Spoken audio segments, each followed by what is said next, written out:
השבוע, שבת, אנחנו מתחילים את חומש שמות. צריך לדעת, התורה כולה, חומש, תורת השם תמימה, זה סיפור אחד גדול על עם ישראל. כל התורה מדברת מההתחלה ועד הסוף על עם ישראל. כשחומש בראשית זה ההתחלה, כן? האבות של עם ישראל, אברהם, יצחק ויעקב. שמות מדבר על הולדת עם ישראל, הופעת העם כאומה, שמתחלק לשלושה חלקים. החלק הראשון זה יציאת מצרים, החלק השני מעמד הר סיני, החלק השלישי זה הקמת המשכן. ויקרא עוסק בעבודת הכהנים במשכן, ובמדבר זה הדרך ממצרים. דיברנו עליו בשבוע שעבר. דיברנו בשבוע שעבר. אפשר לחזור על זה? כבר בצידה חוזר. כל התורה זה רק לחזור. בסדר. אני תמיד אומר אותו דבר, אני לא ממציא דברים. ודברים זה החזרה על הכל. אם כן, פרשת השבוע אנחנו מדברים על התחלה של הולדת עם ישראל. כמו אישה, הגלות, חז"ל ממשילים אותה להיריון. זה גם אמרתי בשבוע שעבר. הגלות, חז"ל ממשילים אותה להיריון. ויציאת מצרים זה הלידה. טוב, ומה זה טוב, קודם כל.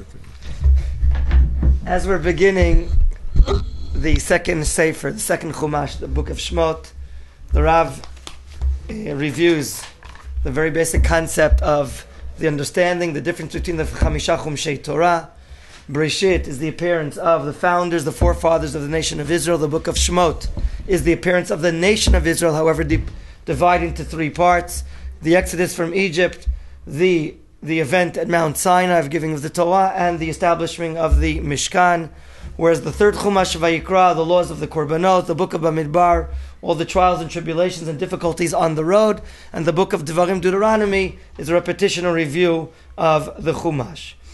Our Parsha really brings us an understanding of the beginning of the birth of the nation of Israel, and our sages make it analogous to a woman who is pregnant.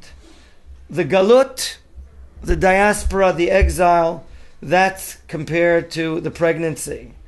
The Yetziat Mitzrayim, the leaving from Egypt, that is really the birth of the child.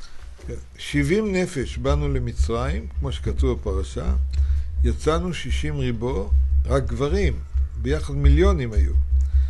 מה שאופייני לאישה בהיריון, שהתאים של העובר מתרבים מהר, לא בצורה רגילה. ככה גם עם ישראל, ויפרו וירבו וישרצו מאוד מאוד, אומר רש"י, 6 בכרס אחד. הריבוי של עם ישראל במצרים היה לא טבעי. היה בצורה שהפחידה את פרעה ואת המצרים, כן? עד כדי כך. מה נקרא דמוגרפיה. והמחשבה שלהם הייתה, מה יהיה? עוד מעט יהיה יותר יהודים ממצרים. כמו שהיום במדינה שלנו יש כאלה אומרים, עוד מעט יהיו יותר ערבים מיהודים. בעיית הדמוגרפיה זה נקרא, כן. Notice, as the scripture states, 70 souls came down to Mitzrayim, and that number, after a while, turned into 600,000 men. Of course, with women and others, there was a nation of a few million people. And this reproduction was very, very fast. As the scripture states, Vayishritzu, and they swarmed, Vayirbu, and they multiplied, Vayatzmu, in terrific numbers, Mod, very, very much. Note that the feature of pregnancy in a fetus is that the cell production inside the fetus is very, very speedy production. So too, as we're seeing here, the reproduction of Jews in Mitzrayim is very fast, and it creates a demographic problem for Paro and his country. And they ask what will be. Soon perhaps there'll be more Jews, than Egyptians. Something similar to what there are people here that scream out that we have a demographic problem the other way around, perhaps more Arabs than Jews. יש בעיה שפרעה, עד כדי כך, והעם המצרי כל כך פחדו, קצו בחייהם. הם רצו, אמרו, הם מיואשים. זה היה דבר באמת מפחיד. זה כמו היום באירופה, בצרפת, במקומות כאלה, יש מוסלמים. כל מוסלמי יש לו 4 נשים. כל אישה 10 ילדים. וואי! או גרמניה, או זה, יש מקומות ששם יש כבר עוד מעט יותר מוסלמים מהעם שהיגר שם במקום. מפחיד או לא מפחיד? מפחיד. ככה הפחיד את פרעה. אז הייתה להם בעיה של דמוגרפיה, מה שנקרא. מה הפתרון לבעיה של דמוגרפיה? מה היה צריך, אם אני הייתי פרעה, להבדיל, מה הייתי צריך לעשות? מאיפה באתם? מארץ ישראל? מארץ כנען? תחזרו לארץ כנען, נכון? זה פתרון טבעי. נכון או לא? אבל פרעה לא עושה את זה. הוא לא רוצה לתת להם לצאת. הוא צריך עבדים. הוא צריך מי שיעבוד בשבילו. עבודה זולה. כל הדברים האלה. תשחרר אותם. למה לא? הרוע שלו, פרעה, למה זה פרעה? למה קוראים לו פרעה? רע.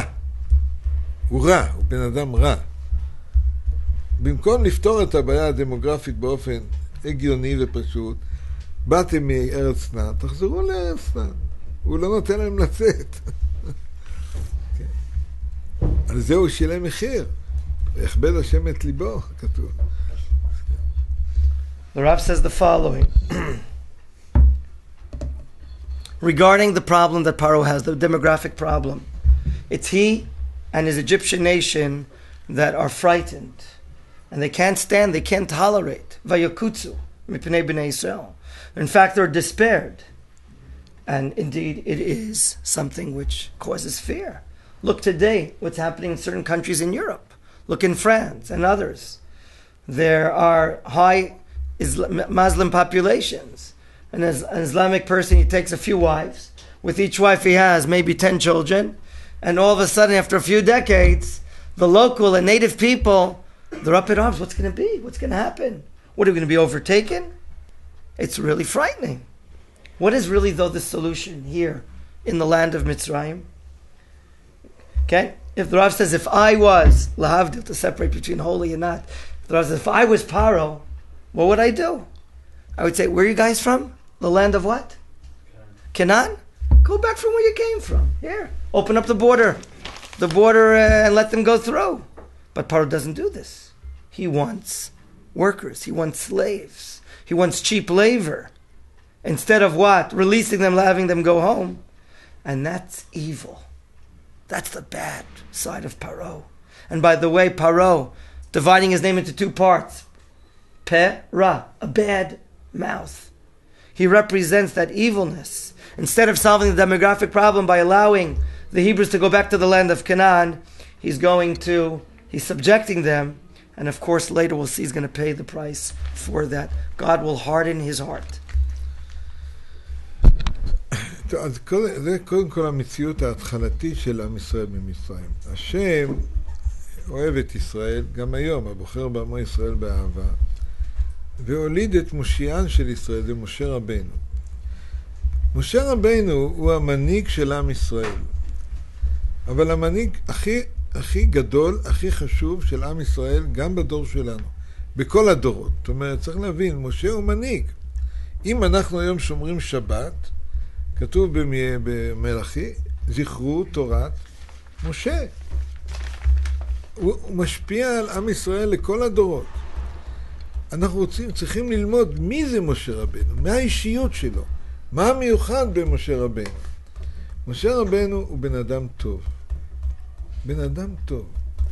זה חשוב מאוד שהמנהיג יהיה בן אדם טוב. איך לומדים את זה? כשהוא נולד, כתוב שהבית, ותראה כי טוב הוא.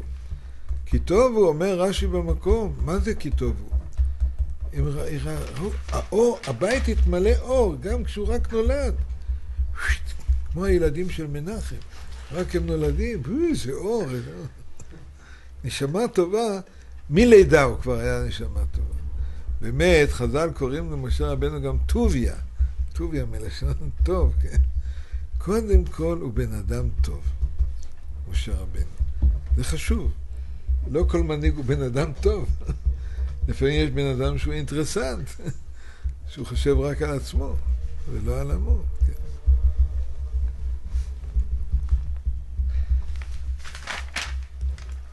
We're learning here about the initial existence and situation of our nation in the land of Egypt. Hashem, though, He loves His nation. And He chooses His nation out of love, as we say that in the bracha, Bocher b'mo yisod b'yava. And Hashem brings about the birth of the deliverer, the savior of the nation of Israel, the best leader that was, is, and ever will be, for all generations. The fact that the Jewish people today are keeping Shabbat, as the prophet Malachi says, Zichru Torat Moshe. Remember the Torah of Moshe. To count it to his name. In other words, the influence of Moshe Rabbeinu for all generations is something unbelievable, something fantastic. What is his personality? What is he about? What features him? And the answer is, as the Rav explains, he has goodness. He's a good person. And this is a very important matter as leadership is concerned, someone to be a leader. As when Moshe was born, the scripture says, Vateroto ki tovu. They saw goodness in it. And Rashi explains that goodness is that the entire house was filled up with light. Exactly like when Rav Bigon's children and grandchildren are born, the entire house is filled up with light.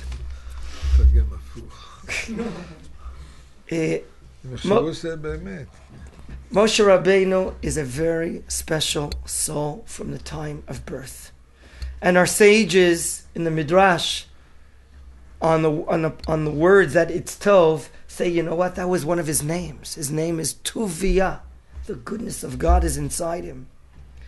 And he's a very good person. Not every leader is a good person. There are many leaders that have self-vested interests, that care just about themselves and not the nation. And Moshe is just the opposite. He cares all the time for his own nation.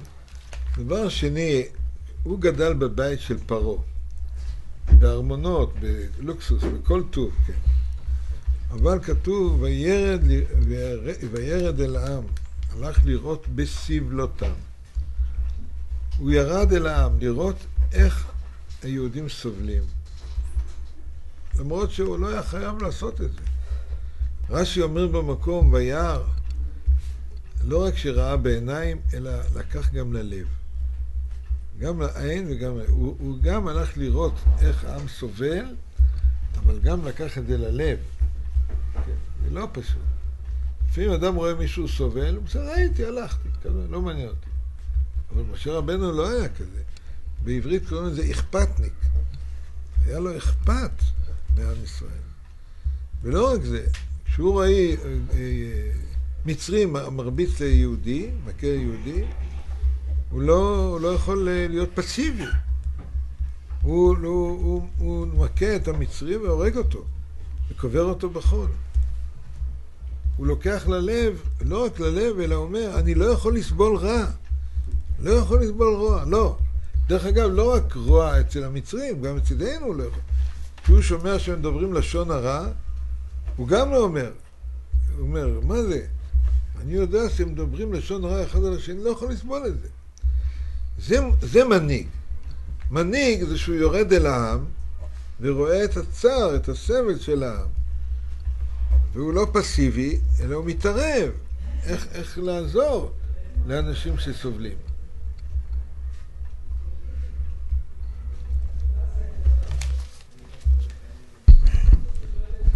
Not a very simple thing, the way Moshe Rabbeinu grew up. Remember in which house he grew up? In the house, in the palace of King Pharaoh of Egypt. He had all the luxuries to his side.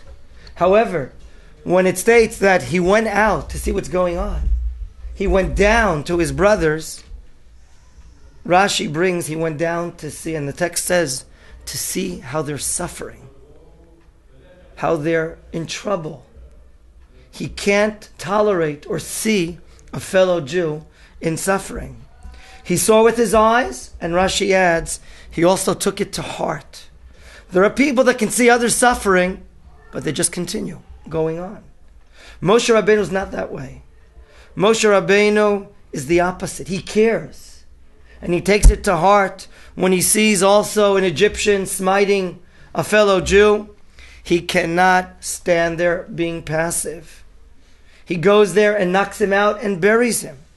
So too, he cannot tolerate when he sees one Jew speaking bad about another Jew. He can't tolerate that. That's the character trait of a great leader. Someone that goes down to his nation, sees what's happening, sees how they're suffering, and tries to interfere on their behalf in order to assist them. דרך אגב, גם בשידוך שלו, שהוא בא לבאר, והוא שם פוגש את הבנות של יתרו, אז הרועים, הזרים שם, הם מתנכלים לבנות של יתרו. משה רבנו לא יכול לסבול את זה. הוא מגרש אותם. למה אתם עושים? מה, בגלל שהן בנות, הן חלשות, אתם צריכים לפגוע בהן? הן הולכות לספר לאבא שלהם, יתרו, היה שם במצרי, איש מצרי הציל לנו מהרעים. איש מצרי הציל. איש מצרי הציל אותנו מהרועים האלה. כן. אתם רואים שלאורך כל הקו הוא כזה. המדרש אומר שהיה לו עדר, הוא היה רועה צאן. ואיזה גדי הלך לאיבוד. הוא לא מוותר. הוא מחפש את הגדי הזה. והוא מוצא אותו מסכן ועלוב באיזה מקום, הוא הולך למות. הוא מחזיק את הגדי, מחיה אותו, נותן לו חיים. אחריות, יש לו אחריות. הוא לא איזה מנהיג שיושב שם למעלה, אלא הוא יורד למטה. זה ניכר גם במעשים הקטנים שלו, הפשוטים, בתור רועה צאן. הוא אחראי. דרך אגב, לא רק הוא, גם דוד המלך הוא רועה צאן. כאילו קודם אומר טסט על המראה, אחר כך הם באים לראות את עם ישראל. לכן נקראים רועים נאמנים. By the way, the Rav says, regarding his match to get married at the well in the country of Midian, when he's meeting up with the daughters of Yitro, come along other people, and they start up and instigate with the daughters of Yitro and try to get rid of them. When Moshe Rabbeinu sees this injustice, this crime that's done to these women, he takes care of these people and chases them away. Okay? And then they go run to their father. An Egyptian man saved us from these shepherds that they were getting us away. Moshe Rabbeinu is a person that cares. So too in the Midrash, the Rav tells us, when one of his little lambs got lost, he went searching and searching and searching until he found it. He found it in a difficult situation, and he held it and took care of it and tried to reinstate his life. That's a leader that has responsibility, that goes down to the nitty-gritty and performs all types of actions and leads the people. So too later, King David, he also started off as a ro'et zon, as a shepherd, and he became the leader. And in general, our sages coined the leaders of Israel ro'et zon, the shepherds of the sheep. אני מברך אתכם חבר'ה, תהיו גם אתם כמו משה רבנו, אבל תגיד תודה לקדוש ברוך הוא שנתן לנו מנהיג כזה נחמד, מנהיג כזה טוב, כמו משה רבנו. The Rav wants to give you a bracha that you also become leaders like Moshe Rabbeinu and say thank you that we had a Moshe Rabbeinu we can learn from. כן, זה אפשרי הדבר. לא רק מנהיג של מדינה, גם של משפחה. במשפחה גם צריך להיות מנהיג. לא גם מדינה. So too, a leader is a leader of a family. You raise and establish a family, you lead the family. It's not a simple thing. You need leadership qualities. שאלות, question. שאלות. Okay, Aviel.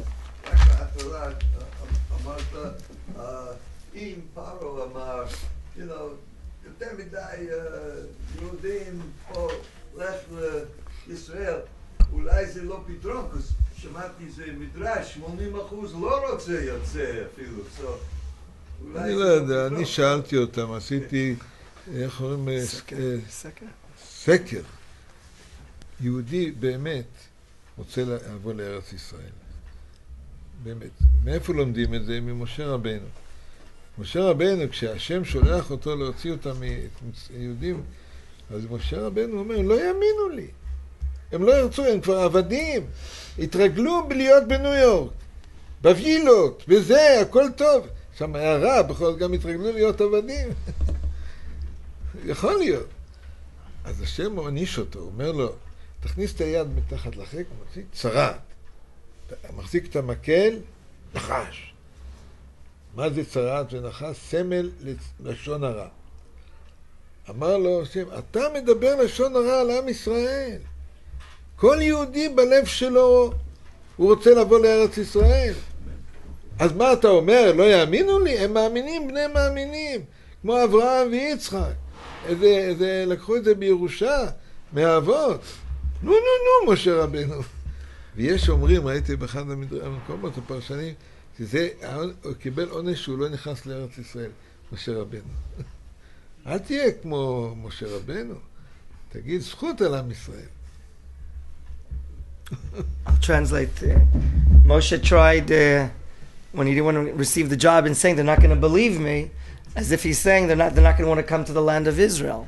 So the Rav is explaining really deep down in their hearts, they want to come to the land of Israel. We have to bring about that situation, and Hashem does not tolerate the fact that someone speaks bad about a fellow Jew. What do you mean they're not going to believe you?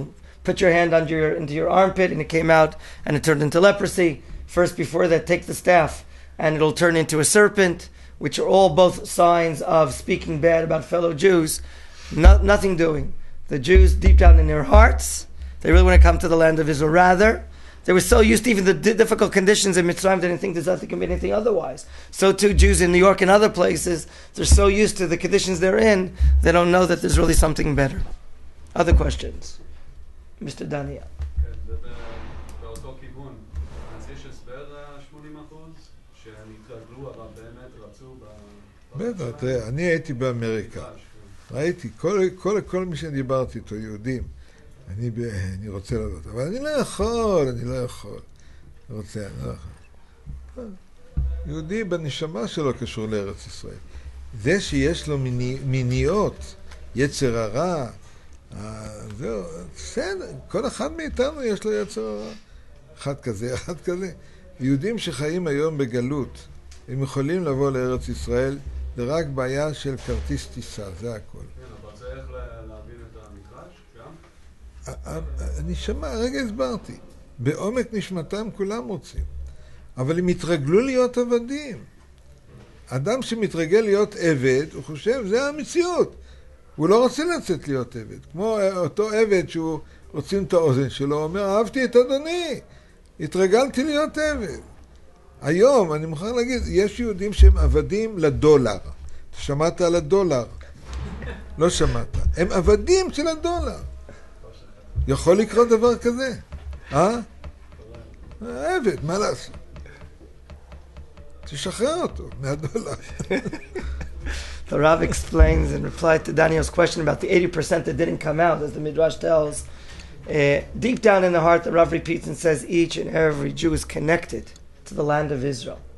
However, he has a Yetzirah. He's used to a certain way of life, and that's preventing him from coming. But if he wanted to make the decision, just it's a matter of buying a kartis tisa, getting a ticket, and flying here. But what? They're servants. There in Egypt, they were servants to Paro. Today, in North America and other countries, people are servants to the material lives. And the one it says, in God we trust, in the dollar, etc., etc. Ken, other questions? בבקשה, ארי.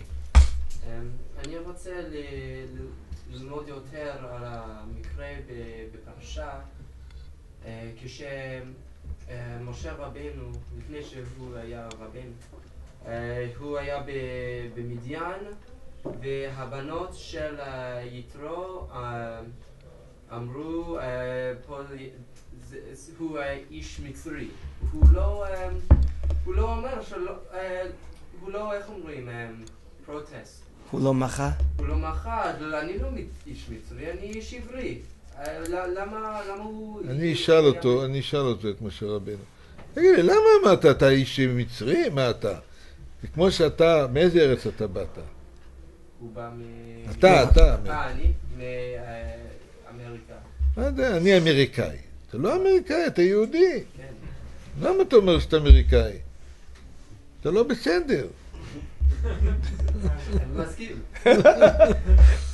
אחד הרבנים הגדולים, קוראים לה רבי מאוסטרובצה, הוא היה דרך אגב קשור למשפחתי, זה סיפור אני לא רוצה כרגע. בכל זאת, הוא שאל את השאלה שאתה שואל בדיוק. למה משה רבנו קרא לעצמו איש מצרי? הוא אומר שזה לא היה בסדר. ועל זה הוא נענש, הוא אומר. זה שהוא קרא לעצמו, הוא כמו שהיום אני בא לכאן במכון מאיר ובאים האנשים מחוץ לארץ. ואני שואל, איך קוראים לך? ג'ורג'. לא, איך קוראים לך בברית מילה? יעקב. מה זה? אתה לא מתבייש? איפה השם שלך באמת? ג'ורג' או יעקב, תחליט. נקרא פיצול האישיות בפסיכולוגיה. Split personality. פיצול האישיות. אתה בא למקום, אתה מציג את עצמך, זה לא אתה בעצם. אני מבין את היהודים בגלות שקוראים לעצמם שני שמות, אחד יהודי, אחד גוי. אבל זה לא אמיתי, אתה לא יכול לשחק את זה. או שאתה יעקב, אז אתה יעקב בכל מקום. אתה לא יכול לחשוב איפה אני עכשיו. אני בבית כנסת יעקב. איפה אני? בבנק ג'ורג'. הייתה בעיה למשל, זה רבי מאוסטרובצה אומר מה שאתה שואל, שזה גרם לו שהוא לא יעלה לארץ ישראל בסוף. שהוא יתכחש לשם שלו.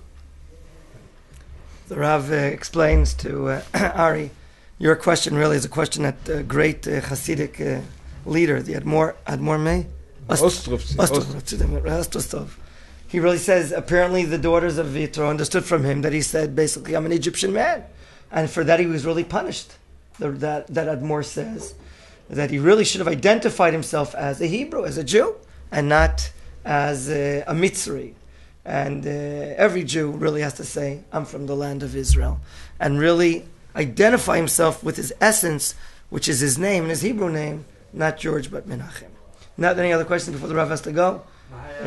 1 sec, who's that? Yaakov. גם לך יש שני שמות? היה פעם, אבל עכשיו מה השם הראשון? אני לא מוכן.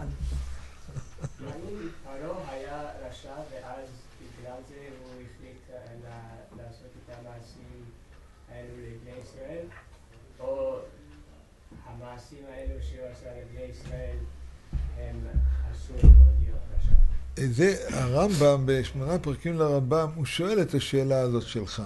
כן. האם, הרי בדרך כלל כל אחד יכול לחזור בתשובה.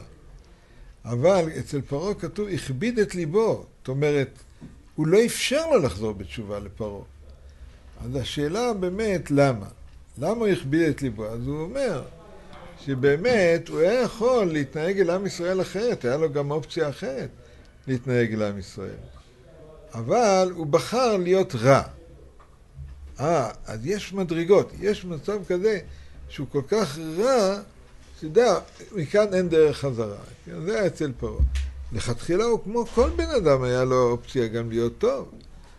אבל העובדה שהוא בחר בדרך הכי רעה שיכולה להיות, שהוא זרק הוא זרק את הילדים ליאור, ועשה דברים, שחט את זה והתרחץ בדם של התינוקות, שעד השואה חשבנו זה אגדה, ובשואה אנחנו ראינו איך לקחו יהודים ועשו מהם סבון. עשו מהם אותו דבר, מה? השתמשו בגוף של הבן אדם, הרגו אותו בשביל להשתמש, לעשות סבון, להתקלח. מה, זה נורמלי? זה אז לכן השם לא אפשר לו לחזור בתשובה. כן, צריך ללכת. טוב, רבותיי, שיהיה לנו, איך אומרים, שבוע טוב, בשורות טובות, ישועות ונחמות.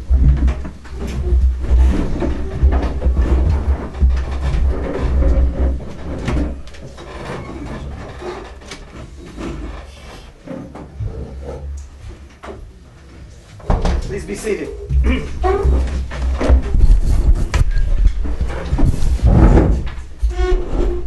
We'll open up a window to get some air. Thank God. Fresh air of Yerushalayim. The Rav answered your question, Yaakov, that the Rambam, in his book called the Shmona Prakim, the 8 chapters, deals with the question, how does God take away freedom of choice? And the Rav stated what the Rambam says, the cruelty of Paro was to such a great degree, to great severity, that he slaughtered children, threw them into the river, took their blood. Therefore, he didn't deserve, at a certain level, to have any free choice. I'll just add one more thing. Ramban, Nachmanides, brings it on Parshat Bo. Okay, when we get to chapter 11 or 12, I forgot which one, Ramban divides the first 5 makot that God didn't take away his freedom of choice, only from Makkah, strike number 6, plague number 6, and after, did God harden his heart and take away his freedom of choice. Okay? He always had an option to do otherwise. Okay.